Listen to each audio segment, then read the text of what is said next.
یہ I am sure آپ سے سوال بہت دفعے پہلے بھی پوچھ چکے ہوں گے لوگ کہ یہ اتنی زیادہ جو فیک نیوز جس کو ہم کہتے ہیں اس کا ٹرینڈ جو ہے یہ بڑھتا کیوں چلا جا رہا ہے, اس کی کیا وجہ ہے؟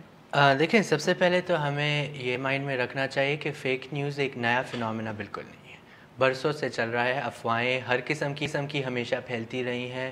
آپ نے جنرل ایوب نے محترمہ فاطمہ جناح کو انڈین ایجنٹ بھی بولا ہوا ہے اور اس کی بنیاد پہ الیکشن بھی جیتا ہوا ہے, تو وہ بھی فیک نیوز نہیں تھی تو وہ کیا تھی؟ اس کے علاوہ اور بھی اخباروں میں ٹی وی پہ فیک نیوز چلتی رہی ہے. لیکن جب مسئلہ آتا ہے وہ سوشل میڈیا کا یہ ہے کہ وہ زیادہ لوگوں تک پہنچ رہا ہے ابھی وہ فیک نیوز. لیکن میرے خیال سے فیک نیوز کا دوسرا جسٹ انٹرپٹ یو ہیئر, جو آپ نے اگزامپل دی وہ بالکل آپ صحیح کہہ رہے ہیں, بٹ وہ ایک حد تک ایک الزام ہے اینڈ آبویسلی الزام تراشی ابھی بھی سیاست میں بہت ہوتی ہے. مگر اس قسم کی جو خبر ہے کہ کسی جو بھی سیلیبریٹی ہو, ان کا شاید سیاست سے تعلق نہیں ہے, ان کے شاید کوئی اس طرح کے دشمن بھی نہ ہوں, مگر پھر بھی ان کے بارے میں یہ خبر اڑ جانا یہ ذرا ایک مختلف فینومینن ہے. میرے خیال سے دیکھیں پچھلے زمانے میں بھی لوگوں کے انتقال کی خبریں چلتی رہی ہیں, لیکن میں یہ آپ کو بتانے کی کوشش کر رہا ہوں کہ سوشل میڈیا پہ مسئلہ یہ ہے وہ جلدی جو ہے خبر نکل جاتی ہے اور زیادہ پھیل جاتی ہے. لیکن سوشل میڈیا میں فائدہ یہ ہے کہ کوئی بھی اس خبر کو صحیح بھی کر سکتا ہے, تو آپ کو وہ ایک اپرچونٹی ملتی ہے جس میں جیسے یہ خبر پھیلی اور ایک دم سے جو ہے لوگوں نے ویریفائی کیا. ہمارا اصل میں مسئلہ یہ میڈیا لٹریسی کا آتا ہے جس میں لوگ جو ہے جو بھی سنتے ہیں ٹی وی پہ, اخبار پہ یا سوشل میڈیا پہ, وہ یقین اس پہ رکھ دیتے ہیں, وہ ویریفائی نہیں کرتے یا وہ چیک نہیں کرتے. اور میرے خیال سے اسی پر جو ہے ہمارا فوکس ہونا چاہیے کہ کس طرح جو ہے آپ سوشل میڈیا پہ پوسٹ دیکھتے ہیں لیکن آپ آگے وہ واٹس ایپ پہ فارورڈ کر دیتے ہیں, ٹویٹر پہ ری ٹویٹ کر دیتے ہیں, فیس بک پہ شیئر کر لیتے ہیں اور لوگ وہ چیک نہیں کرتے. اور یہ مسئلہ ہم نے دیکھا ہے کہ اکثر جو سوشل میڈیا پہ غلط خبریں آئی ہیں وہ میڈیا پر بھی چل جاتی ہیں. جی بالکل, یہ بھی کافی وہ ہوتا ہے. تو اس میں یہی مسئلہ نظر ہمیں آتا ہے کہ دیکھیں سوشل میڈیا پہ لوگ ویریفائی کیے بغیر لگا رہے ہیں اور آگے پھر لوگ ویریفائی کیے بغیر اسے پھیلاتے جا رہے ہیں. تو اصلی مسئلہ جو ہے وہ یہی ہے کہ ہم جو ہے ویریفائی کریں ہر انفارمیشن کو.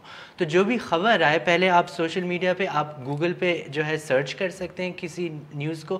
پھر دوسرا سوشل میڈیا میں فائدہ ہے کہ آپ جو ہے ڈائریکٹ جرنلسٹ یا جن شخصیات کے بارے میں خبر آ رہی ہے ان کو یا ان کی فیملی سے کانٹیکٹ کر سکتے ہیں اور آپ پتہ لگا سکتے ہیں.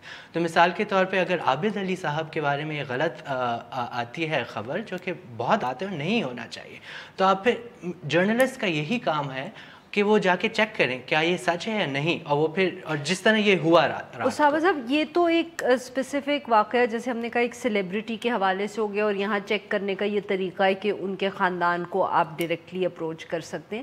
بٹ بہت سی جو سیاسی خبریں ہوتی ہیں یا اس طرح کی کوئی خبر ہے کہ کسی ملک کے اندر کوئی واقعہ ہو رہا ہے تو وہ ایک عام انسان کے لیے چیک کرنا ذرا مشکل ہوتا ہے. It is easier to believe it. بالکل یو نو وہاں زیادہ ادھر کوئی چیکس ہیں ہو سکتے ہیں, یا کیا ہم یہ کہہ سکتے ہیں کہ یہ جو سوشل میڈیا پلیٹ فارمز ہیں ان کی بھی کوئی ذمہ داری ہے کہ وہ فیک نیوز کو روکنے کی کوشش کریں؟ بالکل. جو فیس بک کا پلیٹ فارم ہے, فیس بک نے ابھی ایک نیا ٹول انٹروڈیوس کیا ہے. تو آپ کے پاس جب خبر آتی ہے اور آپ شیئر کرتے ہیں فیس بک پہ, اس پہ اوپر جو ہے 3 نقطے آپ کے نظر آتے ہیں. اس پہ جب آپ کلک کریں تو اس میں آپ رپورٹ کر سکتے ہیں اس خبر کو ایز فیک نیوز. اچھا, یہ اگر آپ کو معلوم ہو جائے کہ یہ فیک نیوز ہے. بالکل. تو اگر آپ کو پتہ ہے کہ یہ کوئی غلط خبر ہے آپ اس کو رپورٹ کر سکتے ہیں اور فیس بک اس کو فلیگ کر کے پھر ہٹاتا ہے. صحیح. اسی تو طرح یہ وہ جب آپ اس کو فلیگ کرتے ہیں تو وہ پیغام جائے گا فیس بک کے پاس اور وہ فیصلہ کریں گے کہ یہ فیک نیوز ہے. بالکل. یا وہ یہ صرف کہہ دیں گے کہ اس کے ساتھ کوئی وارننگ اٹیچ کر دیں گے کہ لوگ اس کو کہہ رہے ہیں فیک نیوز ہے. How does it work? جتنا مجھے پتا ہے فیس بک نے ابھی AFP کے ساتھ پارٹنرشپ کی ہے. صحیح. تو انہوں نے پروفیشنل فیکٹ چیکرز رکھے ہوئے ہیں جو ہر ملک میں چیک کرتے ہیں کہ یہ اگر نیوز آئی ہے کیا یہ صحیح ہے یا نہیں, اور پھر اس سے آگے پھر وہ ایکشن لیتے ہیں اور اس نیوز کو ہٹا دیتے ہیں. اگر آپ واٹس ایپ کو دیکھیں انہوں نے بھی جو فارورڈ کا لمٹ ہے اس کو کم کر دیا. پہلے آپ 100 لوگوں کو فارورڈ کر سکتے تھے, ابھی صرف 20 کو کر سکتے ہیں. انڈیا میں آپ صرف 5 لوگوں کو فارورڈ کر سکتے ہیں. تو اسی طرح کے اقدامات سوشل میڈیا کمپنیز میں لی ہیں. لیکن آخر جو ہے ہمیں یہ ریئلائز کرنا ہے کہ یہ لوگوں کا مسئلہ ہے. لوگ جو ہے سوشل میڈیا کو ایکسپلائٹ کرنے کی کوشش کر رہے ہیں اور اس کی جو سہولت جو ہمیں دیتا ہے اسی سہولت کو ایک غلط طریقے سے استعمال کر رہے ہیں. تو جس طرح آپ ٹیلی فون کو یا کسی اور میڈیم کو غلط طور پہ استعمال کر سکتے ہیں، اسی طرح سوشل میڈیا کا بھی غلط استعمال ہو رہا ہے. تو اس میں پہلے جو ہے ہمیں رپورٹ کرنا چاہیے، اور جو ناظرین ہیں جو یہ دیکھ رہے ہیں، جو سن رہے ہیں، ان کو بھی یہ خیال میں رکھنا چاہیے کہ سوشل میڈیا جو کہ واٹس ایپ، ٹویٹر، فیس بک وغیرہ پہ جو پڑھتے ہیں اس پہ آپ یقین نہ رکھا کریں، اور آپ اس کو چیک کیا کریں، اور جو ریلائبل سورسز ہیں ان سے آپ پوچھا کریں کہ کیا یہ صحیح ہے یا نہیں. جب تک تصدیق نہیں ہوتی تو بہت آسان ہے چیزوں پہ یقین رکھنا. بہت بہت شکریہ اسامہ صاحب، آپ نے ہم سے بات کی. ناظرین آج کے لیے بس اتنا ہی. We'll be back tomorrow at the same time.